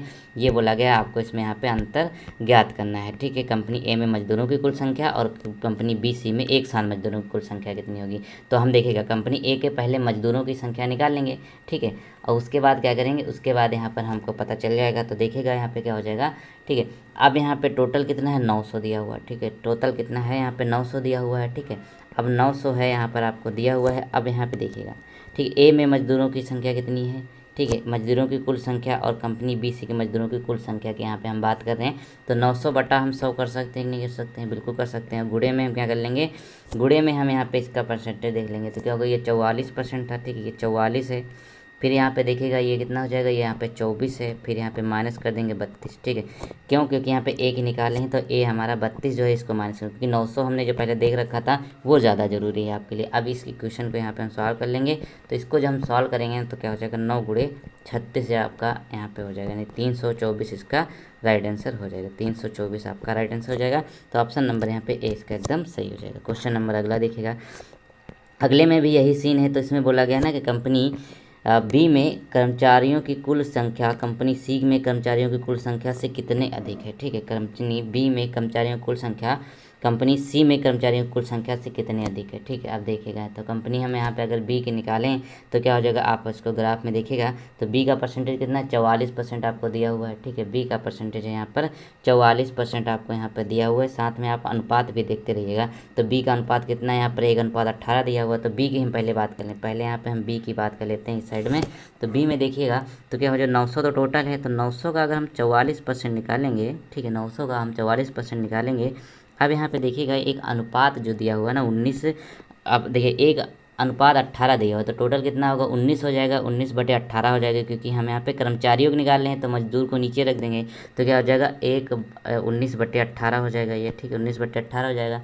अब इसी तरीके से बोला गया सी, इनका अंतर बोला तो यहीं पर हम निकाल लेते हैं। अब सी का भी वैल्यू निकाल लेंगे इसी तरीके से। तो क्या हो जाएगा 900 गुणे में 24/100 हो जाएगा, ठीक है, गुणे 13 बटा यहाँ पे 12 हो जाएगा। तो ये हमारी इक्वेशन बन गई। अब इस इक्वेशन को आप सॉल्व कर लेंगे। तो इस इक्वेशन को जैसे सॉल्व करेंगे तो ये वाला जो पोर्शन आ जाएगा 418 हो जाएगा, और ये वाला पोर्शन 234 हो जाएगा, ठीक है, ये वाला। अब यहाँ पे इसमें से माइनस कर देंगे तो क्या हो जाएगा 184 आपका राइट आंसर हो जाएगा। ऑप्शन नंबर ए यहाँ पे एकदम सही हो जाएगा, ठीक है। चलिए क्वेश्चन नंबर अगला देखिएगा। अगले में कहा गया कि कंपनी ए में अधिकारियों की कुल संख्या कंपनी बी में अधिकारियों की संख्या से कितनी कम है। ए में अधिकारियों की संख्या हम निकाल लेंगे, ठीक है, ए में अधिकारियों की संख्या हम निकालेंगे 58 में देखिएगा। तो क्या हो जाएगा टोटल 900 है, सभी को पता है, ठीक है, टोटल 900 है। और यहाँ पे आपको 32/100 करना पड़ेगा। क्यों, क्योंकि यहाँ पे देखिए ए का जो है वैल्यू आपको यहाँ पे देखिए आपको दी होगी 32%, ठीक है। अब यहाँ पे फिर से वही बात है कि हमको क्या निकालना है, अनुपात देख के निकालना है। तो ए में अनुपात कितना है, 1:16 है। तो क्या हो जाएगा 1/16 हम रख देंगे, क्योंकि इस समय क्या हम निकाल लें, इस समय निकाल लें यहाँ पर आपका ए की वैल्यू, अधिकारियों का अनुपात 1 था तो अपॉन में 16 रख देंगे। फिर क्या हो जाएगा माइनस फिर से कर लेंगे, क्योंकि यहाँ पे अभी बी का भी निकालना है। तो बी की वैल्यू कितनी आपको देख 44/100 दे रखी है, ठीक है। अब यहाँ पे क्या गुणा 1/18 कर लेंगे, क्योंकि बी में आपका अनुपात 1:18 दे रखा है। अब इसी को सॉल्व कर लीजिए, इसको सॉल्व कर लीजिए। तो इसको सॉल्व करेंगे तो 18 आ जाएगा, और इसको सॉल्व करेंगे तो 22 आ जाएगा। तो 18 माइनस 22 होगा, यानी कि यहाँ पर 4 आएगा। ठीक है, 4। अब इसको 4 आएगा तो इसको धनात्मक हम मान लेंगे, तो क्या हो जाएगा, ऑप्शन नंबर डी इसका एकदम सही हो जाएगा। चलिए क्वेश्चन नंबर अगला देखिएगा। तो 49 में कहते हैं कि कंपनी एसी में एक साथ मजदूरों की कुल संख्या और कंपनी एसी में एक साथ अधिकारियों की कुल संख्या के बीच अनुपात बताना है। ठीक है, ये अनुपात आपको बताना है। एसी में मजदूरों की कुल संख्या का अधिकारियों की संख्या से अनुपात आपको यहाँ पर बताना है।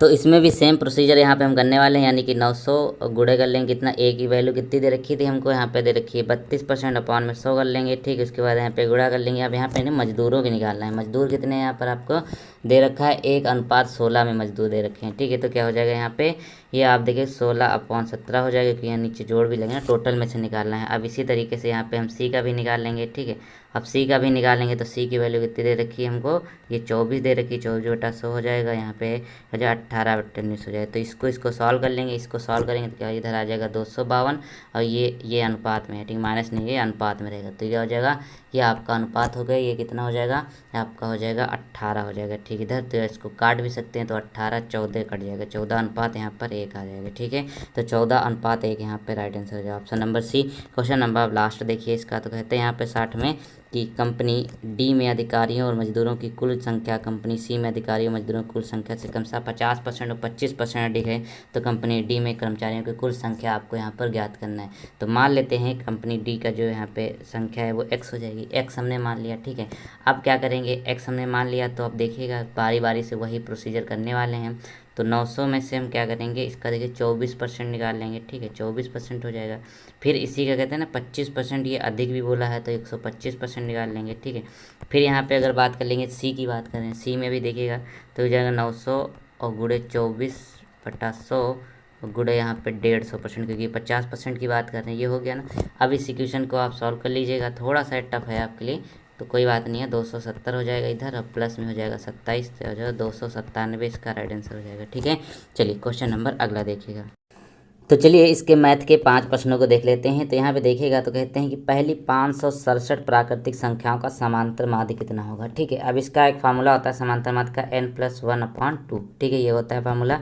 इसी फार्मूले में इसको रख देंगे तो क्या हो जाएगा, 567 + 1 हो जाएगा, अपॉन में 2, तो कितना हो जाएगा यहाँ पे 568 हो जाएगा, और अपॉन में 2, यानी कि इसको ऐसे हम काट देंगे तो क्या हो जाएगा, 2 दूना 4 हो जाएगा, 2 8 16 हो जाएगा, 2 4 हो जाएगा। ठीक है, होगा 284 आपका राइट आंसर हो जाएगा। ठीक है, बहुत आसान था। अगला क्वेश्चन कहता है 63 में, ऐसे क्वेश्चन आते हैं पीटी में, तो निम्नलिखित संख्याओं में से कौन सी संख्या एक पूर्ण वर्ग नहीं है। ठीक है, कौन सी संख्या जो है वो एक पूर्ण वर्ग नहीं है, इसमें ये बोला गया है। तो आप इसको तो आराम से कर सकते हैं, लेकिन यहाँ पे अगर आप डी देखेंगे तो ये एक पूर्ण वर्ग संख्या नहीं है। आप इसको भाग विधि से निकाल भी सकते हैं, जो भाग विधि नहीं होती है इस तरीके से वाली, ठीक है, वर्ग निकालने वाली ऐसे वाली, इससे आप निकाल भी सकते हैं। तो डी आपका हो जाएगा, इसको चेक कर लीजिए। क्वेश्चन नंबर देखिए 64, तो कहते हैं किसी संख्या और उसके चौथाई के बीच का अंतर 60 है। ठीक है, किसी संख्या और उसके चौथाई का बीच का अंतर 60 है। तो आप इसको ऑप्शन से भी कर सकते हैं, या फिर हम जैसे बता रहे वैसे कर लीजिए। तो क्या होगा, किसी संख्या की बात करें उसके चौथाई के बीच का अंतर 60 है, तो मान लीजिए वो संख्या क्या है, एक्स है। ठीक है, मान लीजिए वह संख्या जो है एक्स है। फिर कहते हैं यहाँ पर कि उसके 2/4, अब एक्स का 2/4 कितना हो जाएगा। ठीक है, तो आप इसको 2/4 ऐसे लिख सकते हैं कि नहीं, एक्स का 2/4। ठीक है, अब यहाँ पे कहते हैं ना कि उसके बीच का अंतर दिया हुआ है, तो क्या दिया हुआ है आपको, x - 24x = 60 दिया हुआ। ठीक है, यही तो होगा। अब इसको आप सॉल्व कर लीजिए आराम से। ठीक है, इस इक्वेशन को अगर आप सॉल्व करेंगे तो आपका राइट आंसर क्या जाएगा, 120 हो जाएगा, ना ऑप्शन नंबर ए यहाँ पे एकदम करेक्ट हो जाएगा। ठीक है, चलिए क्वेश्चन नंबर अगला देखिएगा। कहते हैं यहाँ पे 2x × 5x के अंत में 5 होता तो x का मान कितना होता है। ठीक है, बोला गया इसके अंत में अगर 5 होता तो x का मान कितना होता है, ये आपको यहाँ पर बताया गया है। ये दोनों सेम है, तो आप इसको कैसे कर सकते हैं, 5 दूनी 10x कर सकते हैं कि नहीं कर सकते हैं। ठीक है, बिल्कुल कर सकते हैं। ठीक है, तो अब ये हो गया। अब यहाँ पे कहता है कि x का मान कितना होता अगर अंत में 5 होता, तो ठीक, तो क्या होगा यहाँ पे x का मान कोई भी रखने पर अंत में 5 नहीं आ सकता। ठीक है, अगर यहाँ पे देखिएगा ये हो गया 10 हो गया। ठीक है, 10 हो गया। अब x की अगर कोई भी वैल्यू रख देंगे, x = यहाँ पे 1 रख के देख लीजिए, x = यहाँ पे 2 रख के देख लीजिए, 3 रख लीजिए, 4 देख लीजिए, 5 देख लीजिए।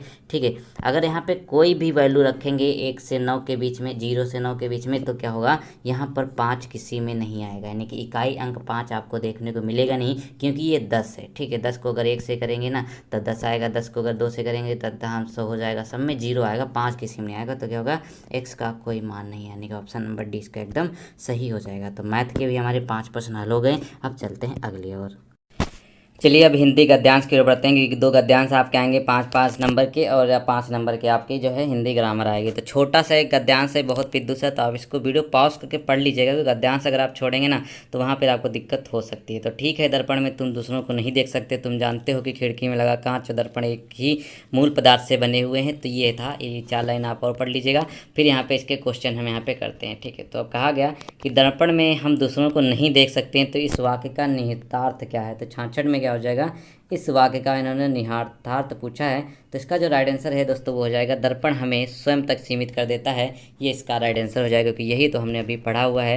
क्वेश्चन नंबर अगले प्रश्न में कहा गया कि डैश अपनी आंखों पर लगी चांदी की परत को उतार दो, इस वाक्य का निहितार्थ क्या है। ठीक है, चांदी की परत को उतार दो अपनी आंखों पर लगी हुई, तो इसका मतलब क्या हो जाएगा, वो हो जाएगा बी, यानी कि निष्पक्ष भाव से चीज़ों, व्यक्तियों, घटनाओं को देखिए कि अगर चांदी की परत आप उतार देंगे तो। क्वेश्चन नंबर अगला जो कहता है कि स्वयं को देखने लगते हो का निहितार्थ क्या है। ठीक है, स्वयं को देखने लगते हो, इसका निहितार्थ क्या हो जाएगा।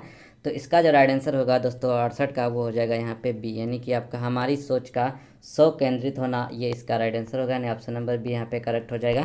अगला जो हमने पढ़ा इसमें तो कहते हैं चांदी का लेप हमें क्या नहीं देखने देता। तो हमने छोटा सा पैराग्राफ पढ़ा, तो उसमें चांदी का जो लेप है ना वो हमें देखने क्या नहीं देता, वो देखने ये नहीं देता है कि जीवन संसार की वास्तविकता को, ठीक है, जीवन और संसार की वास्तविकता को हमसे दूर रखता है।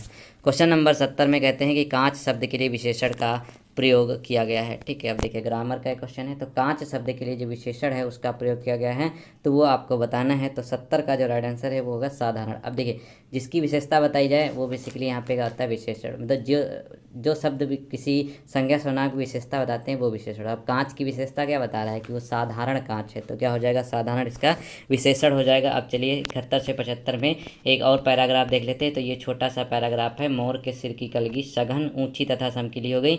वीडियो पॉज करके इसको पढ़ लीजिए। तो उम्मीद है आपने इस वीडियो पढ़ लिया होगा। इस चलिए होता है, तो कहते हैं यहाँ पे कि बंकिम का तात्पर्य क्या है। ठीक है, बंकिंग का जो तात्पर्य है ना वो होता है टेढ़ा से। क्या होता है, टेढ़ा, याद रखेंगे, टेढ़ा इसका राइट आंसर। ये तो आपको पैराग्राफ में देखने को मिला। फिर कहते हैं मंथर गति होती है। ठीक है, जो मंथर है ना वो गति होती है। तो 72 का राइट आंसर क्या हो जाएगा, मंथर जो होता है ना कि क्या मंथरा बनी घूम रही, मतलब क्या है बहुत धीमे गति से काम क्यों कर रहे हो, तो ये हो जाएगा आपका बी वाला। चलिए क्वेश्चन नंबर अगले में यहाँ पे कहा गया कि प्रस्तुत गद्यांश जो है वो क्या है। ठीक है, जो गद्यांश इसमें दिया गया है वो प्रस्तुत गद्यांश है क्या, ये एक शब्द चित्र है। ठीक है, हमने इसको पढ़ा तो हमें पता चला कि ये शब्द चित्र है। ठीक है, इसमें बेसिकली क्या होता है कि चुने हुए शब्दों में किसी घटना या बात किए जाने वाला सजीव वर्णन या चित्रण किया जाता है। ठीक है, चलिए क्वेश्चन नंबर अगला देखिएगा। तो कहते हैं रंजित का तात्पर्य क्या है। तो रंजित बेसिकली होता क्या है, इसका मतलब होता है शोभायुक्त। ठीक है, शोभायुक्त मतलब बहुत जो शोभनीय हो, जो आंखों के लिए प्रिय हो, उसीलिए कहा जाता है ना कि ये शोभायुक्त यानी कि रंजित वस्तु है। क्वेश्चन नंबर यहाँ पे देखिए 75 कहते हैं किसकी क्रियाओं में सुकुमारता व सौंदर्य था। ठीक है, किसकी क्रियाओं में सुकुमारता और सौंदर्य था। तो 75 का राइट आंसर क्या है, वो हो जाएगा यहाँ पे ए। किसके में था, वो था मोर की क्रियाओं में। अब देखिए चलते हैं 5 प्रश्न आपके हिंदी ग्रामर के आने हैं। तो इसमें कहते हैं कि वयोवृद्ध का संधि विग्रह क्या है। ठीक है, जो वयोवृद्ध है ना इसका संधि विच्छेद क्या होगा। तो इसका राइट आंसर क्या हो जाएगा, वो हो जाएगा यहाँ पे आपका डी वाला, यानी कि वयोवृद्ध। इसमें क्या विसर्ग संधि होगी। ठीक है, क्या होगा, इसमें विसर्ग संधि होती है। क्वेश्चन नंबर अगला में देखेंगे तो कहते हैं फूल का पर्यायवाची नहीं है। ठीक है, जो फूल है ना इसका पर्यायवाची नहीं है, ये आपको बताना है। तो देखिएगा एक तो सुमन इसी का पर्यायवाची है, पुष्प इसी का है, कुसुम भी इसी का है, लेकिन तनुजा जो है ना ये आपका पर्यायवाची नहीं होता। तनुजा बेसिकली किस चीज़ का होता है, इसका मतलब होता है कन्या या फिर पुत्री होता है। ठीक है, क्वेश्चन नंबर 78 में कहते हैं कि निम्नलिखित में से कौन सा विकल्प विलोमार्थी नहीं है, यानी कि जो विकल्प दिया इसमें कौन सा एक विलोम नहीं, ये पूछा गया है। तो 78 में अगर आप ध्यान से देखेंगे तो क्या हो जाएगा यहाँ पर आपका एक तो सृष्टि का प्रलय तो सही है, फिर अस्त का उदय होता है, जड़ का चेतन होता है, लेकिन क्रम का जो अनुक्रम नहीं होता है। ठीक है, याद रखेंगे। चलिए क्रम का क्या होता है, बेसिकली अवस्थित हो जाएगा। ठीक है, चलिए क्वेश्चन या फिर क्रमहीनता हो जाएगा। चलिए क्वेश्चन नंबर अगला देखेंगे तो कहते हैं पीछे पीछे चलने वाले वाक्यांश के लिए एक शब्द क्या, पीछे पीछे जो चलता है उसको क्या कहते हैं, उसको कहते हैं यहाँ पे अनुगामी। ठीक है, क्या होगा, अनुगामी, यानी ऑप्शन नंबर बी होगा। अब आप कहेंगे अनुगामी तो पता चल गया पीछे पीछे चलता है। अब अनुचर क्या होता है, अनुचर होता है ना जो आपका जो आपके पीछे चलता है, मतलब पीछे पीछे चलने वाला मतलब क्या होता है, वो अनुगामी कहलाता है, जैसे आप किसी के नक्शो कदम पे चल रहे हैं। और आपके पीछे चलने वाला अनुचर हो जाता है, ठीक है। अनुवर्ती क्या होता है, अनुसरण करने वाला। अनुसरण मतलब क्या होता है, मान लीजिए कोई आप कार्य करें तो उसी कार्य को वो दोहराता है, तो अनुसरण हो जाएगा। फिर पीछे यानी योग्य जो होता है वो अनुगमनी होता है। चारों देखिएगा बहुत यहाँ पे कन्फ्यूजिंग है, लेकिन आप इसको क्लियर रखेंगे। यहाँ पे 80 में कहा गया कि पुल्लिंग शब्द का चयन कीजिए, ठीक है। 80 जो है इसमें कहा गया कि पुल्लिंग शब्द का आपको चयन करना है। तो 80 में ध्यान से देखेंगे तो क्या हो जाएगा, एक तो आपका संविधान जो है ना वो होता है, बाकी पुलिस होती है, हड़ताल होती है, सरकार होती है। हड़ताल अच्छी है, सरकार अच्छी है, पुलिस अच्छी होती है, और संविधान अच्छा होता है। किसी भी तरीके से आप इसको पता कर सकते हैं अपने वाक्य में यूज करके, ठीक है। चलिए क्वेश्चन नंबर अब अगले देख लेते हैं, क्योंकि जनरल इंग्लिश 5 नंबर आपके एग्जाम में आनी है, तो इसमें देखेंगे। तो कहते हैं यहाँ पर एक तो आपका एक्टिव पैसिव दिया हुआ है, क्योंकि अब एक्टिव पैसिव में क्या हो जाएगा वो देखिए। 81 कहता है यहाँ पर क्या आपके लिए कि इसमें आपका जो पैसिव है वो क्या होगा, ठीक है। तो कहते हैं इसमें जो पैसिव वॉइस है वो है क्या, तो देखिएगा पैसिव वाई आपका डी हो जाएगा। Let the salary be given to these clerk, ठीक है। पैसिव वाई का अगर आप नियम जानते हैं तो आप समझ गए होंगे कि आपका जो डी है वो बिल्कुल सही हो जाएगा। क्वेश्चन नंबर अगला देखिए, तो कहते हैं fill the in the gap with appropriate auxiliary, ठीक है। अपने आप ऑक्सिलरी भरना है। तो 82 में देखिएगा तो क्या हो जाएगा यहाँ पर आपका, वो हो जाएगा यहाँ पर आपका क्या होगा, that so tired that he could scarcely stand, क्या हो जाएगा, ऑप्शन नंबर ए यहाँ पे एकदम करेक्ट हो जाएगा। क्वेश्चन नंबर आप देखिएगा यहाँ पे आपको explanatory sentence into a sentence में बदलना है। तो क्या हो जाएगा, if only I had come 1 hour earlier. तो यहाँ पे देखिएगा पहले के इसका राइट आंसर क्या हो जाएगा, वो हो जाएगा यहाँ पर आपका 83 का सी, ठीक है। क्या हो जाएगा, 83 का सी हो जाएगा। तो I wish I had come 1 hour earlier, ठीक है। चलिए क्वेश्चन नंबर अगला देखेंगे। यहाँ पर अगले में आपको एक पैसेज दिया गया है, इंग्लिश का पैसेज भी देख लेते हैं जल्दी से। तो चलिए ये छोटा सा पैसेज है, इसको पढ़ सकते हैं, वरना आप स्किप भी कर सकते हैं, ठीक है। छोटा सा पैसेज आप पढ़ लीजिए वीडियो पॉज करके। तो आई होप इसको आपने पढ़ लिया होगा। तो चलिए इसके क्वेश्चन कर लेते हैं। तो कहते हैं which one of the following assumption और step essential in developing the author position. कहते हैं ऑथर की पोजीशन को डेवलप करने के लिए कौन सा स्टेप एसेंशियल था। तो कहते क्या होगा 84 में, क्योंकि ये पैसेज में ही आपको इसका आंसर मिलेगा। तो हो जाएगा बी, यानी कि the will to survive of creature is identified with desire for peace, ठीक है। क्वेश्चन नंबर 85 हो जाएगा यहाँ पे कि the author presume that animal are. Author क्या करता है, प्रिज्यूम करता है कि एनिमल क्या होते हैं। तो 85 का जो राइट आंसर है वो हो जाएगा यहाँ पर, वो कहता है कि इक्वल टू ह्यूमन बीइंग, ठीक है। कहता है ना कि जो जानवर होते हैं ना, जो एनिमल्स होते हैं वो इक्वल होते हैं ह्यूमन बीइंग के, उनके पास भी फीलिंग होती हैं, तो याद रखेंगे। चलिए क्वेश्चन नंबर अगले देखेंगे। अब 5% आपकी रीजनिंग के आने हैं, इसको भी देख लीजिएगा। तो बहुत ही आसान है ये। तो कहते हैं यदि जई को गाजर कहा जाता है, गाजर को बिलिम्स कहा जाता है, बिलिम्स को फूल कहा जाता है, फूल को पत्थर कहा जाता है, पत्थर को गुब्बारा कहा जाता है, गुब्बारे को खिलौना कहा जाता है, तो कलियाँ खिलकर क्या बनती हैं। ठीक है, अब देखिए यहाँ पे कहते हैं कलियाँ खिल के क्या बनती हैं, ये आपको बताना है। तो बेसिकली फूल को पत्थर कहा जा रहा है, तो कलियाँ जो होती हैं, फूल ये होता है बेसिकली एक तरीके से, तो क्या हो जाएगा, पत्थर ही बनेगा। तो इसका राइट आंसर क्या हो जाएगा, सी। बस इसमें कहीं भी आपको दिमाग नहीं लगाना है, सिर्फ आपको जो देखने को मिलता है, जो बोला गया है, सिर्फ आपको वही देखना है, ठीक। इसके अलावा कुछ देखेंगे तो आप आंसर गलत कर देंगे। तो इसका राइट आंसर क्या हो जाएगा, पत्थर हो जाएगा, ठीक है। चलिए क्वेश्चन नंबर अगला देखिएगा। अगले में कहते हैं यहाँ पर कि 5 शब्द दिए हुए हैं, जिनमें से 4 किसी तरीके से एक जैसे हैं और एक अलग यहाँ पर है, ठीक है। तो देखिएगा इसमें अलग कौन सा है। तो यहाँ पे देखिए एक तो आपका अर्धव्यर्थ दे रखा है, अर्धविराम, सेमीफाइनल, सेमिनार, संगोष्ठी, अर्धस्वर्ग, ये आपको दे रखे हैं। तो इसमें जो अलग है ना वो कौन सा हो जाएगा, तो वो दोस्तों देखिए वो आपका हो जाएगा यहाँ पे सेमिनार, ठीक है। सेमिनार हो जाएगा अलग यहाँ पर। वो क्यों हो जाएगा, क्योंकि सेमिनार को छोड़ करके सभी जो है ना वो आधे को दर्शाते हैं, ठीक है। मतलब कहते हैं ना कि अर्ध है, जैसे आधा ये, आधा ये, आधा ये इसको छोड़ करके ये सब आधे को दिखाते हैं। सेमीफाइनल का मतलब कहता है आधे होता है, फाइनल पूरा होता है, सेमीफाइनल आधा होता है। तो संगोष्ठी इसका राइट आंसर हो जाएगा। ये फुल चीज़ को दिखाता है, कोई भी चीज़ अगर फुल है उसको दिखाता है, ठीक है। चलिए क्वेश्चन नंबर अगला देखिएगा। तो अगले में यहाँ पे पी प्लस क्यू का अर्थ, यहाँ पे पी क्यू की बहन दे रखा है, पी यहाँ पे इतना रखा है, ठीक है, ये हो गया। अब इसको हम कैसे सॉल्व करेंगे वो आपको देखना है। तो इसमें बेसिकली जो पूछा गया है वो हम यहाँ पे देखेंगे। तो क्या पूछा गया है, पूछा इसमें यह गया है कि ए डी की चाची, मामी, ताई, बुआ और फूफा और मौसी हैं, ठीक। ए डी की चाची, मामी, ताई, बुआ, फूफी, मौसी हैं। तो ये आपको किस में देखने को मिलेगा। तो चलिए हम इसको एक बार पिछले क्वेश्चन से कंपेयर कर लेते हैं। तो ये क्वेश्चन यहाँ पर आपको देखने को मिलता है। तो देखिएगा यहाँ पर अगर हम क्या करेंगे, ठीक है, यहाँ पे अगर हम क्या करेंगे कि हमारा मौसी आ जाएगा, ठीक है, सिंपल सी बात है। अगर हम यहाँ पे देखिएगा ऑप्शन से ऐसे क्वेश्चन कर जाते हैं। तो ऑप्शन अगर सी को हम देखें, ऑप्शन सी को अगर यहाँ पे ट्री डायग्राम में बनाने की कोशिश करेंगे तो क्या बनेगा, यहाँ पर ए प्लस बी है, ठीक है। ए प्लस बी है मतलब क्या है, जो ए है वो बी की बहन हो जाएगी, ठीक है। क्या हो जाएगा, ए जो है, चलिए यहाँ पे इसको हटाते हैं। तो ए जो है ना वो क्या हो जाएगी, बी की बहन हो जाएगी, ठीक है, ये हो गया। अब यहाँ पे देखिएगा फिर कहते हैं कि ना बी भाग सी ये क्या दर्शाता था, ये माँ को दर्शाता था, तो बी यहाँ पे सी हो जाएगा, तो ये यहाँ पे माँ हो जाएगा इसका। ठीक है, फिर यहाँ पे कहता है कि सी और डी का बताया, सी और डी का दर्शाता तो ये भाई है सी का, तो डी यहाँ पे हो जाएगा। तो अब इस अगर देखें तो ए डी का क्या होगा, ए और डी में डिफरेंस क्या, ये मतलब क्या होगा, तो इनकी माँ की बहन है, इसकी मौसी तो कहलाएगी ना, डी के माँ की बहन जो है मौसी कहलाएगी, तो यही आपका सी इसका राइट आंसर हो जाएगा। ठीक है, चलिए क्वेश्चन नंबर अगला देखिएगा। तो ये कथन निष्कर्ष वाले हैं तो बहुत आसान होते हैं, कथन आपको इसमें देखने को मिल रहा है, ये पढ़ लीजिए। तो कहते हैं कि भारतीय सिनेमा में बदलते दौर इस बात की गवाही दे रहे हैं कि सितारों की बड़े बजट की फिल्में खराब कारोबार कर रही हैं। ऐसा लग रहा है ये तो अभी का कोई प्रश्न छाप दिया है, छोटे बजट की फिल्में लगातार बढ़िया कारोबार कर रही हैं, तो इसका ये आपको कथन है। अब इसमें निष्कर्ष देख लेते हैं। निष्कर्ष में पहला निष्कर्ष कहता है कि सितारों को चयन को अधिक महत्व न देते हुए अपनी कथा सामग्री को कारण छोटे बजट की फिल्में अत्यंत सफल रही हैं। फिर यहाँ पे दूसरा कहता है कि बड़े सितारों के चयन का कारण बड़े बजट की फिल्में बॉक्स ऑफिस पर असफल रही हैं। ठीक है, ऐसी कोई बात नहीं है। तो इसमें निष्कर्ष जो निकलता है सिर्फ वो निकले, यानी कि वो अपनी कहानी पे ज़्यादा जोर देते हैं, वो किसी बड़े हीरो को ज़्यादा जोर नहीं देते, इसीलिए यहाँ पे ये आपका राइट आंसर हो जाएगा। तो बढ़िया कारोबार करने का जो वजह है वो यही है, तो दूसरा वजह नहीं है। ठीक है, क्या होगा, आपका अनुसरण केवल वह ए करता है। ठीक है, अगला क्वेश्चन कहता है कि आपको यहाँ पे कथन दिया हुआ है, 2 तर्क दिए हुए हैं। चलिए, कहता है क्या सड़कों पर गतिरोधकों को गैर कानूनी घोषित किया जाना चाहिए, ये आपको बताना है।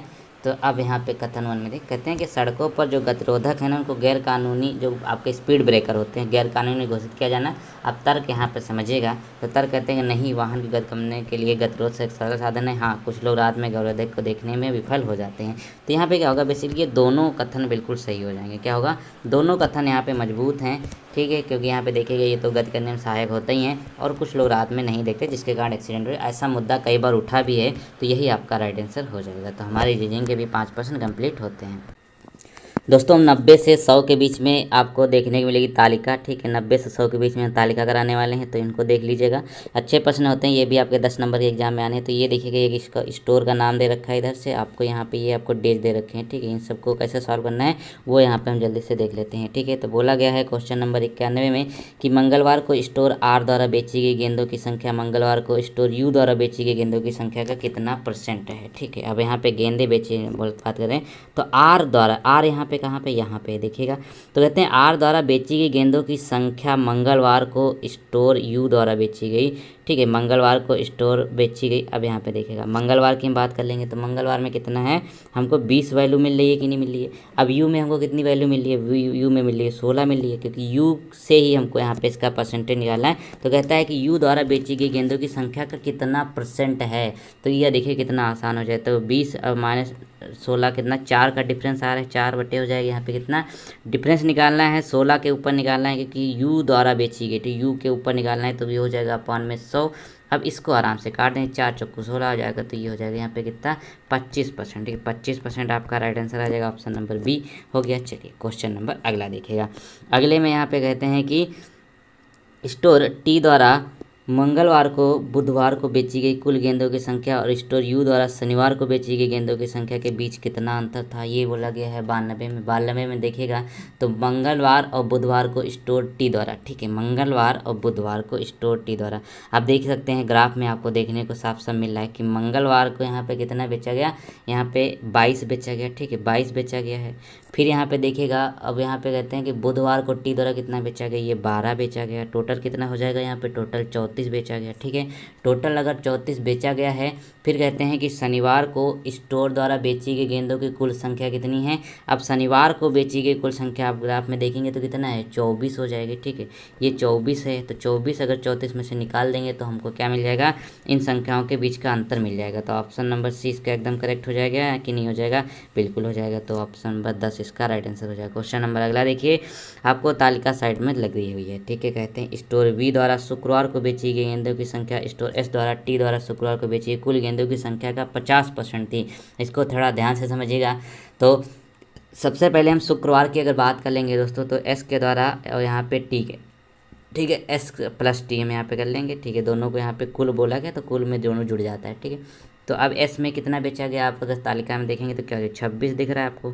फिर टी में 16 दिख रहा है, बिल्कुल दिख रहा है। टोटल कितना हो जाएगा, 42 हो जाएगा। टोटल हो गया 42। कहते हैं कुल गेंदों का 50% थी, ये बोला कुल गेंदों का 50% थी। ठीक है, तो अब यहाँ पे क्या है, 42 का 50% तो बोल रहा है, ये 42 का ही 50% बोल रहा है। ठीक है, तो क्या हो जाएगा, ये रखोगे यहाँ पर, ये 2 से तो ये आपका ये कटेगा, यहाँ नीचे 2 आ जाएगा तो फिर से कट जाएगा, तो ये हो जाएगा 21 दूना 42। तो क्या हो 21 इसका राइट आंसर हो जाएगा कि नहीं हो जाएगा, डी। बिल्कुल बिल्कुल सही, बहुत आसान था क्वेश्चन नंबर। अगला देखिएगा, अगले में यहाँ पे देखेंगे तो कहते हैं कि स्टोर क्यू द्वारा बुधवार, गुरुवार और शुक्रवार को बेची गई गेंदों की औसत संख्या कितनी है। तो ये तो बहुत ही आसान होता है, औसत निकालना तो बहुत आसान था। अब बुधवार को यहाँ पे देखिए कितना होता है, बुधवार को कितना है, बुधवार को है 25 बेचा गया।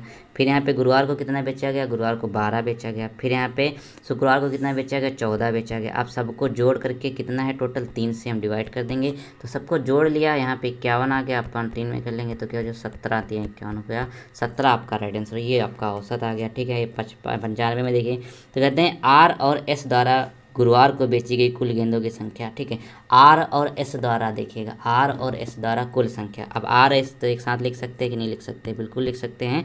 ठीक है, चलिए, तो आर और एस द्वारा, तो आर प्लस एस कितना है यहाँ पे, तो आर के द्वारा कितना बेचा गया है, जल्दी से देखिए, तो साफ साफ आपको दिख रहा है कि ये 18 है और ये 24 है एस। ठीक है, टोटल कितना हो जाएगा, 42 हो जाएगा। ठीक है, टोटल यहाँ पे ये एक सेकेंड कोई दिक्कत, आर और एस की हम देखने थे, हमें दूसरा देख दिया, तो कितना हो गया यहाँ पे, ये आर की है यहाँ पे 28 है, फिर यहाँ पे एस की कितनी है 32 वैल्यू है, तो टोटल कितना हो जाएगा 60 हो जाएगा, ये 32 है। ठीक है, अब यहाँ पे देखिएगा तो कहते हैं कि इन्हीं स्टोरों द्वारा शनिवार को बेची गई। अब शनिवार को जो बेची गई है उसी डेज में देखना, आर और एस में शनिवार के सापेक्ष में देखना, ये तो हमने गुरुवार के सापेक्ष में देखा। अब शनिवार में देखेंगे तालिका में क्या होगा, 18 है और फिर यहाँ पे ये 24 है, तो टोटल कितना हो जाएगा, 42 हो जाएगा। ठीक है, अब अनुपात है, अनुपात कैसे निकालते हैं, 60:40, 42 यहाँ पे दे रखा है कि नहीं देखा। अब इसको जितना काटना है काट दीजिए, तो क्या हो जाएगा, ठीक है, ये आपका 10:7 आ जाएगा। क्या होगा, 10 इसको पहले 2 से काटिए, मतलब ऐसे काट लीजिए आराम से, कोई दिक्कत नहीं है। तो आपका सी इसका राइट आंसर हो जाएगा कि नहीं हो जाएगा, बिल्कुल सही हो जाएगा। क्वेश्चन नंबर अगला देखिए, अगले में आपको सारणी देखने मिलती है 96 से 100 तक का, क्या है 96 से 100 तक को आपको 5 प्रश्न और देखने को मिलेंगे। तो अब यहाँ पे शहर एक्स दे रखा है और शहर वाई यहाँ पे दे रखा है। ठीक है, शहर एक्स यहाँ पे दे रखा है, शहर वाई आपको यहाँ पे दे रखा है। अब यहाँ पे करना क्या है देखिएगा, तो एक यहाँ पे आपको देख सकते हैं डैश दे रखा है, ये दे रखा है, ये रखा है, ये आपकी वैल्यू दे रखी है। अब इसके क्वेश्चन जो होते हैं ना वो आपके लिए इंपॉर्टेंट, क्वेश्चन किस तरीके से करने हैं वो हम आपको करा देते हैं। तो 96 चलिए देख लेते हैं।